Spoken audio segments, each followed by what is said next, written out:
Bien-aimés dans le Seigneur, que Jésus-Christ vous bénisse une fois de plus. C'est une joie pour nous de pouvoir nous adresser à vous une fois de plus à l'occasion de cette période pendant laquelle la fête de Noël sera célébrée. Et notre intervention aujourd'hui, c'est justement pour partager avec vous que le Seigneur Jésus n'est pas né le 25 décembre comme cela est cru. Non, pas du tout. Et pour quelle raison? Eh bien, tout simplement parce que c'est la Bible qui nous présente le contraire. Et notre partage va se focaliser sur l'évangile de Luc au chapitre 2. Donc tout est dans ce chapitre de la Bible. Donc le chapitre 2 de Luc.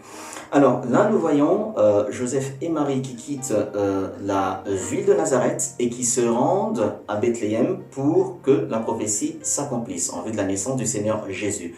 Ça ne pouvait certainement pas être en hiver parce qu'entre ces deux villes, il y a une distance de plus de 150 km. Alors j'aimerais attirer votre attention sur le fait qu'à cette époque-là, il n'y avait pas des routes telles que nous en avons aujourd'hui et il n'y avait pas non plus de véhicules, bien sûr. Et le seul véhicule, si je peux utiliser ce terme, c'était l'ânon ou l'âne utilisé par Joseph et Marie. Alors imaginez-vous un voyage de plus de 150 km à dos d'âne, eh bien ça ne pouvait certainement pas être en hiver. D'autant plus que Marie était presque à terme. Ça, c'est le premier élément. Alors, le chapitre 2 du livre de Luc nous dit également qu'il y avait des bergers qui avaient été avertis divinement par une constellation d'anges leur disant que le Messie était né. Et la Bible nous dit que ces bergers passaient la nuit dans les champs à côté de leurs troupeaux. Donc ça ne peut pas se passer non plus en hiver. Donc ils ont dû quitter la montagne ou le lieu où ils étaient, ces bergers.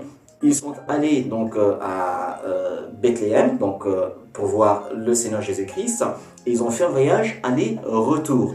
Alors un autre élément est que une fois le Seigneur Jésus-Christ circoncis donc le 8e jour, il fallait que Marie puisse se purifier conformément à la loi de Moïse. Donc un peu plus d'1 mois plus tard, Joseph et Marie ont dû se déplacer et quitter Bethléem pour se rendre à Jérusalem. Alors notez que Jérusalem est située sur une montagne. Ils devaient se rendre en fait tous les deux au temple pour la purification de Marie. À peu près 7 km entre Bethléem et Jérusalem. Et après ce voyage, ils ont dû quitter Jérusalem pour se rendre de nouveau en Galilée. Donc un peu plus de 140 km. Donc en tout et pour tout, on en a pour un peu plus de 300 km de voyage.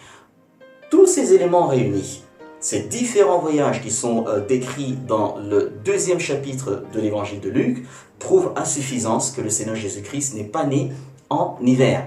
Bien au contraire, il est né pendant la même période de la naissance des agneaux, c'est-à-dire mars-avril.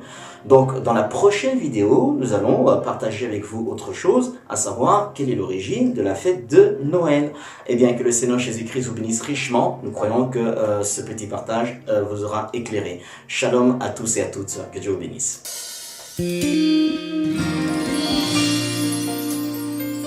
Merci infiniment d'avoir suivi cette vidéo, j'espère qu'elle vous a plu et vous a permis d'y voir un peu plus clair.